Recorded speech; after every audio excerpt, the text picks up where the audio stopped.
آج میں اپنے بھائی کے ساتھ بائک پر پاکستان مونومنٹ کی طرف روانہ ہوا۔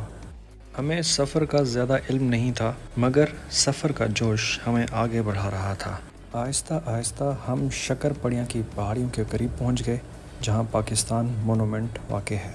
دور سے ہی اس مونومنٹ کی سٹرکچر شاندار اور ویلکمنگ نظر آ رہی تھی۔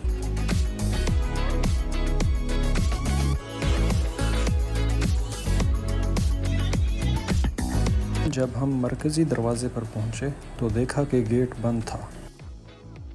پہلے تو ہمیں مایوسی ہوئی، لیکن پھر ہمیں ایک چھوٹا سا دوسرا رستہ ملا۔ وہ رستہ اتنا تنگ تھا کہ صرف بائک یا پیدل لوگ ہی جا سکتے تھے۔ تنگ رستہ پار کرنے کے بعد بالآخر ہم پاکستان مونومنٹ پہنچ گئے۔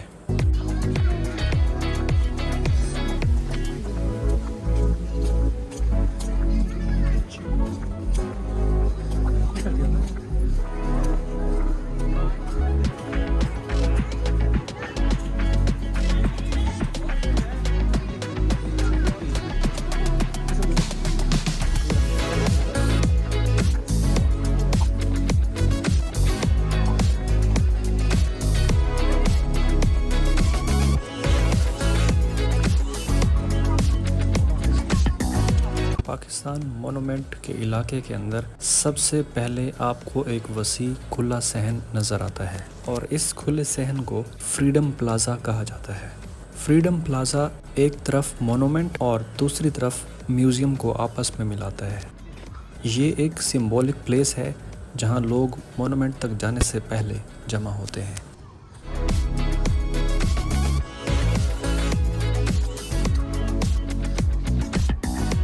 سب سے پہلے ہم نے پاکستان مونومنٹ میوزیم میں داخل ہونے کا فیصلہ کیا۔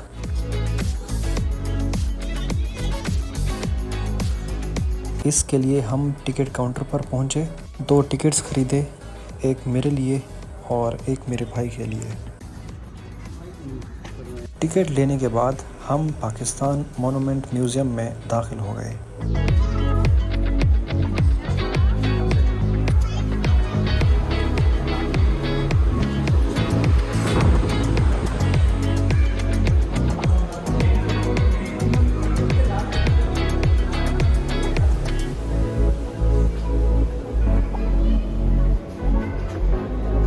میوزیم میں داخل ہونے کے بعد آپ کو سارا ایٹماسفیئر ہسٹوریکل محسوس ہوتا ہے، اور ایسا لگتا ہے کہ جیسے ہم وقت میں پیچھے چلے گئے ہوں۔ اس میوزیم میں موم سے بنے ہوئے مجسمے تھے۔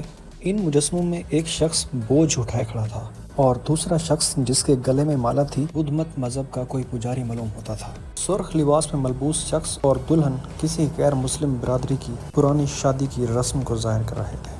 اصل میں یہ مجسمے گندھارا کے لوگوں کی نمائندگی کر رہے تھے۔ گندھارا ایک اینشینٹ سویلائزیشن تھی جو پاکستان کے شمال مغرب میں ٹیکسلا، پشاور اور سوات کے علاقوں میں آباد تھی۔ یہ اپنے یونیک آرٹ، خاص کر بدھ مت کے مجسموں اور تعمیرات کے لیے مشہور تھی۔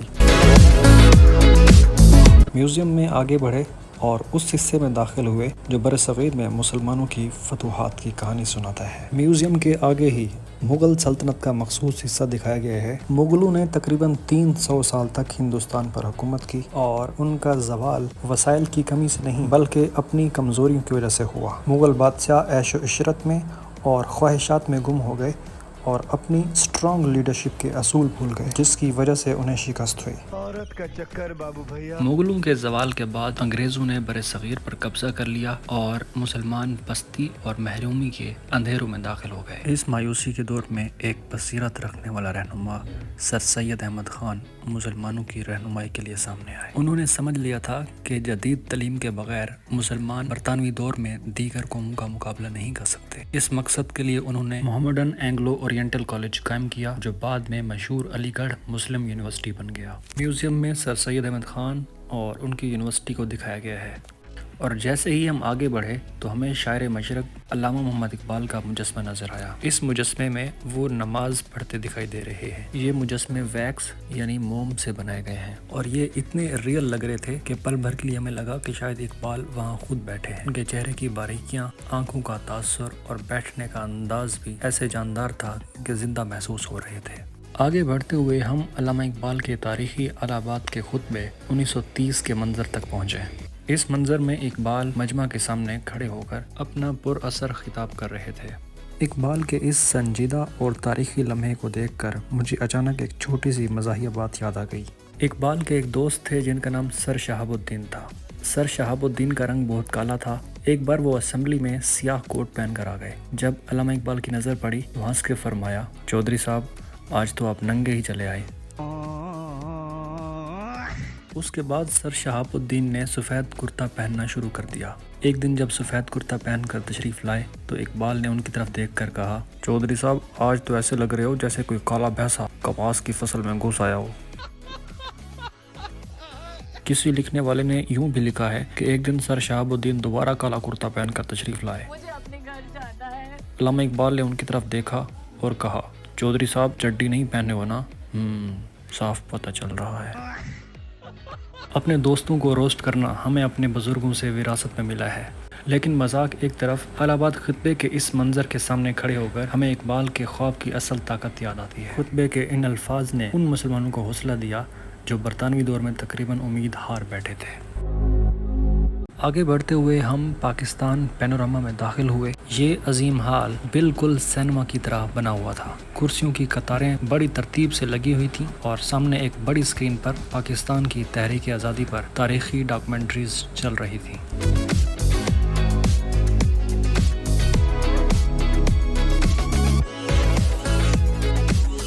پاکستان پینوراما ہال سے نکل کر ہم قائد کے نوادرات والے حصے میں داخل ہوئے۔ دل احترام اور جذبے سے بھر گیا تھا کیونکہ یہاں قائد اعظم محمد علی جناح کی ذاتی اشیاء رکھی ہوئی تھیں۔ ان کا ذاتی استعمال کیا جانے والا فرنیچر بھی بڑی حفاظت کے ساتھ رکھا گیا تھا۔ ان کے کپڑے، ان کا چشمہ اور ان کے قلم بھی یہاں محفوظ تھے۔ جو چیز سب سے زیادہ توجہ اپنی طرف کھینچنے والی تھی وہ قائد اعظم کا یہ مجسمہ تھا جو سکون سے صوفے پر بیٹھے تھے جیسے خود ہمیں خوش آمدید کہہ رہے ہوں۔ مجسمے کے ساتھ ہی ہمیں قائد اعظم کا اصلی سوٹ اور شیروانی بھی نظر آئی جو بڑی حفاظت سے رکھی گئی تھی، اور ان کا ذاتی صندوقچہ بھی یہاں رکھا گیا تھا۔ ان کے کپڑوں اور مجسموں سے دیکھ کر لگتا ہے کہ ان کی ہائٹ مجھ سے کم تھی۔ جب میں نے گوگل کیا تو پتہ چلا کہ ان کی ہائٹ 5 فٹ اور 10 انچ تھی جو مجھ سے 2 انچ کم ہے۔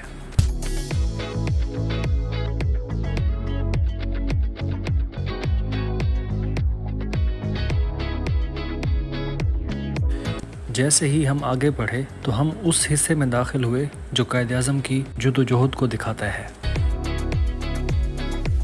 دراصل یہ منظر 1940 کی قرارداد لاہور کے تھے۔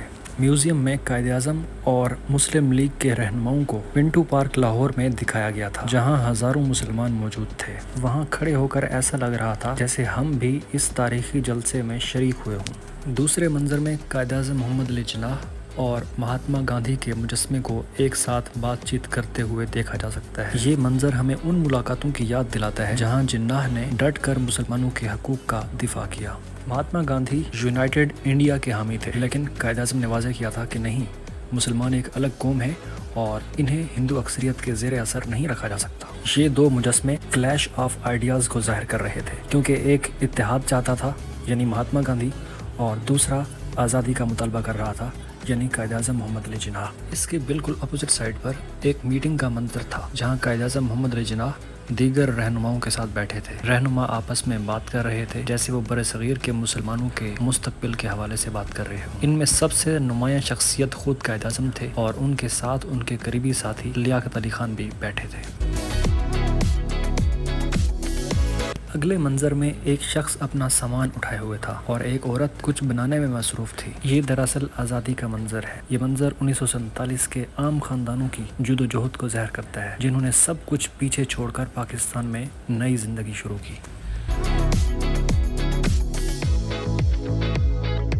اگلے حصے میں ہمیں قائد اعظم کے مزار کا منظر دکھایا گیا ہے جو یاد دلاتا ہے کہ بابا قوم آج کراچی میں آرام فرما رہے ہیں، اور اسی حصے میں ہم نے محمد علی جناح کو ایک نوجوان وکیل کے طور پر بھی دیکھا جو نفاست سے سوٹ پہنے صوفے پر بیٹھے تھے۔ اگلے حصے میں ہم نے قائد اعظم کو ان کی بہن فاطمہ جناح کے ساتھ صوفے پر بیٹھے ہوئے دیکھا۔ یہ منظر ہمیں یاد دلاتا ہے کہ ہر عظیم رہنما کے پیچھے کچھ خاموش مددگار بھی ہوتے ہیں جو ہر مشکل وقت میں آپ کے ساتھ کھڑے ہوتے ہیں۔ جیسے کہاوت مشہور ہے کہ ہر کامیاب مرد کے پیچھے ایک عورت کا ہاتھ ہوتا ہے۔ اگلے منظر میں قائد اعظم کو پاکستان کی کانسٹیٹیوئنٹ اسمبلی سے خطاب کرتے ہوئے دیکھا جا سکتا ہے۔ یہ وہ لمحہ تھا جب ہماری قوم کے سفر کی شروعات ہوئی۔ اس منظر کے بالکل اپوزٹ سائڈ پر لیاقت علی خان جو کہ پاکستان کے پہلے وزیر اعظم تھے، وہ فخر کے ساتھ ہمارے نئے وطن کا پرچم تھامے کھڑے ہوئے تھے۔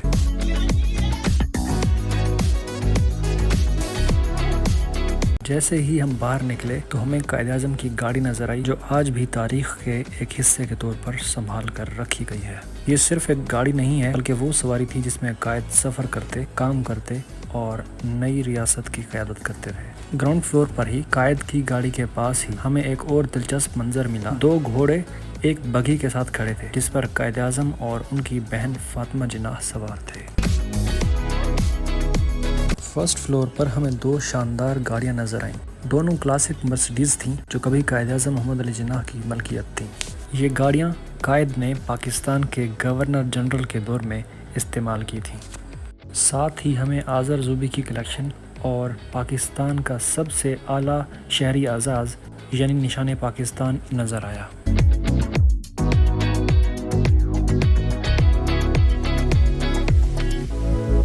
ایک اور حصے میں ہمیں اسلامی خطاطی کی ترقی یعنی ایولیوشن آف اسلامک کیلیگرافی دکھائی دی، خوبصورت لکھائی جو مسلمانوں نے صدیوں میں بنائی۔ ساتھ ہی ہمیں PIA کا حصہ نظر آیا جو پاکستان کی قومی ایئر لائن کی تاریخ دکھاتا ہے۔ پاکستان بننے کے فوراً بعد PIA شروع ہوئی تھی جس سے لوگوں کو ملک کے اندر اور باہر سفر کرنے میں مدد ملتی تھی۔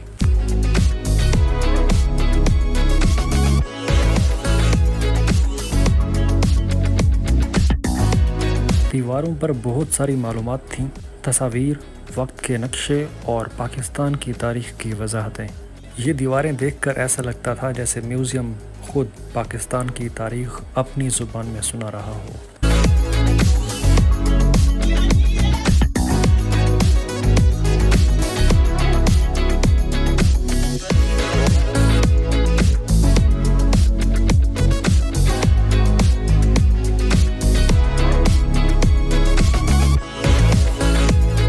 میوزیم کے اندر گرمی بہت زیادہ تھی کیونکہ وہاں ایئر کنڈیشنرز نہیں تھے، اور میوزیم کی سیر کرنے کے بعد ہم باہر نکلے اور کھلے علاقے میں پاکستان مونومنٹ کو دیکھا۔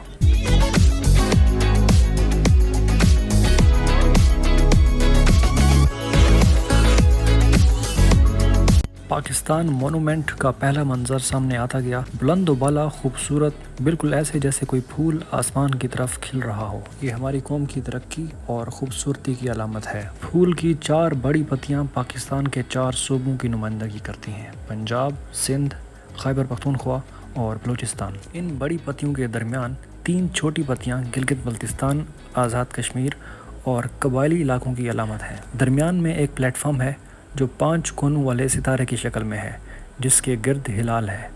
یہ پاکستان کے پرچم سے لیا گیا نشان ہے۔ مجموعی طور پر پاکستان مونومنٹ اتحاد، قربانی اور ایک مضبوط و متحد قوم کے خواب کی علامت ہے۔ پاکستان مونومنٹ کے پچھلے حصے میں ایک کھلا واکنگ ایریا ہے جہاں سے وزٹرز گھوم پھر سکتے ہیں اور مختلف زاویوں سے مونومنٹ کو دیکھ سکتے ہیں۔ یہاں سے آپ اسلام آباد کا دلکش منظر دیکھ سکتے ہیں، شہر، سڑکیں اور ارد گرد کے مرگلہ ہلز کو بھی۔ یہ حصہ عموماً پرسکون اور خاموش رہتا ہے جہاں بیٹھ کر سکون ملتا ہے۔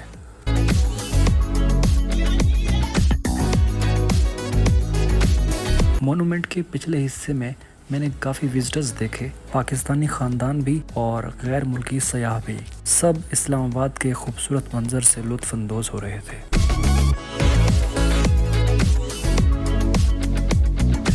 پاکستان مونومنٹ کے بالکل نیچے ایک اور کھلا علاقہ ہے جس کے ارد گرد خوبصورت سرخ محرابیں بنی ہوئی ہیں۔ یہ جگہ ایک ایمفی تھیٹر کی طرح ہے جہاں ثقافتی پروگرام، تقاریب اور اجتماعات منعقد کیے جا سکتے ہیں، اور یہاں خصوصی دنوں مثلاً یوم پاکستان پر فوجی پریڈ کی جاتی ہے۔ میرے دوستوں یہاں پہ ہوتی ہے پریڈ فوجیوں کی. پاکستان مونومنٹ اور اس کے میوزیم کو دیکھنے کے بعد ہم نے اس تاریخی مقام کو چھوڑا اور لیک ویو پارک کی طرف روانہ ہوئے. پاکستان مونومنٹ میوزیم یہ رہا. میں دھنیہ واد میرے دوستوں.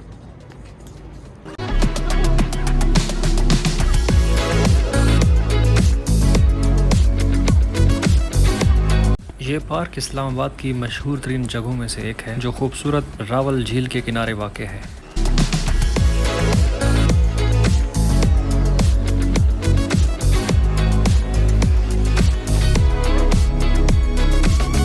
جب ہم لیک ویو پارک پہنچے تو مغرب کا وقت تھا اور سورج غروب ہو رہا تھا. آسمان خوبصورت رنگوں سے سجا ہوا تھا جس نے منظر کو اور بھی پرسکون بنا دیا تھا. پارک میں ایک بانسری والا یہ دھن بجا رہا تھا. ہم ان سے محبت کر کے دن رات صنم روتے ہیں.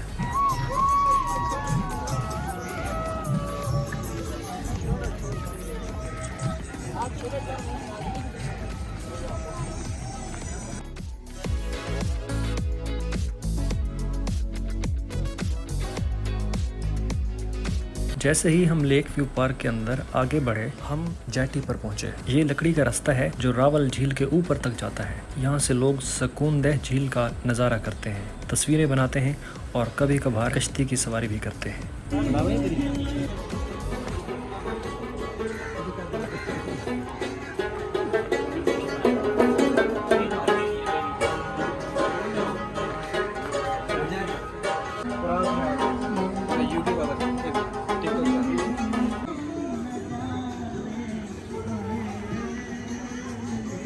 جھیل کی پرسکون لہریں, کھلا آسمان اور ٹھنڈی ہوا اس جگہ کو پورے پارک کی سب سے پرسکون جگہوں میں سے ایک بنا دیتے ہیں.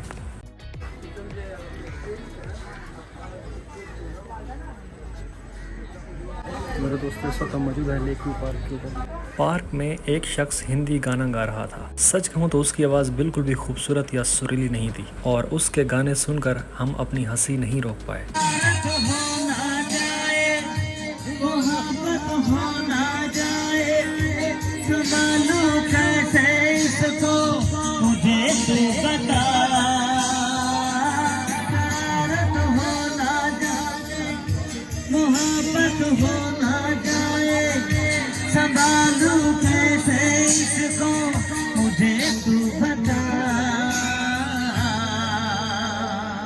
جیسے جیسے شام کا اندھیرا پھیلنے لگا ہم نے لیک ویو پارک سے نکلنے کا فیصلہ کیا اور کھانے کے لیے ایک ریسٹورانٹ کا رخ کیا.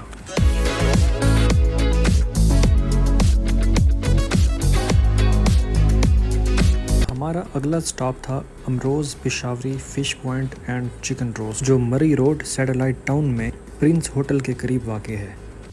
امروز Peshawari fish point and chicken roast یہ جگہ اپنے کرسپی چرغا اور پشاوری سٹائل مچھلی کے لیے کافی مشہور ہے. سٹاف ممبرز میں سے ایک شخص ہمیں دکھا رہا تھا کہ چرغا کیسے بنایا جاتا ہے. سب سے پہلے مرغی کو خاص مسالوں میں میرینیٹ کیا جاتا ہے, پھر اسے تیز آگ پر فرائی کیا جاتا ہے جب تک کہ وہ سنہری اور کرسپی نہ ہو جائے. ریسٹورانٹ کا دوسرا باورچی ہمیں دکھا رہا تھا کہ مشہور پشاوری مچھلی کیسے تیار کی جاتی ہے. سب سے پہلے مچھلی کو خاص مسالوں کے مکسچر میں لپیٹا جاتا ہے, پھر اسے تیز گرم تیل میں فرائی کیا جاتا ہے. تڑتڑاہٹ کی آواز اور خوشبو نے فوراً بھوک بڑھا دی تھی.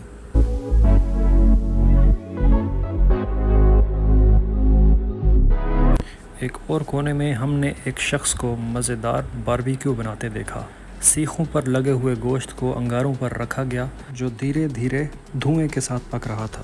یہ جگہ لوگوں سے کھچا کھچ بھری ہوئی تھی. خاندان, دوست سب شام کا لطف اٹھا رہے تھے. اسی رش میں آخر کار میرے سامنے چرغا آیا. پہلا نوالا ہی زبردست تھا, کرسپی, مسالے دار اور ذائقے سے بھرپور کہ کھاتے رہنے کو دل چاہے. اگر آپ کو کبھی راولپنڈی یا اسلام آباد آنے کا موقع ملے اس جگہ کو ایک بار لازمی وزٹ کریں. یہاں کا چرغا واقعی میں ہی کمال کا ہے, مزیدار, بجٹ کے مطابق اور ایسی جگہ جہاں پہ آپ اپنے دوستوں اور فیملی کے ساتھ سکون سے کھانا کھا سکتے ہیں. مزیدار چرغا کھانے کے بعد ہم اپنے فلیٹ واپس آ گئے تاکہ آرام کر سکیں. Thank you so much for watching all the clips. اللہ حافظ.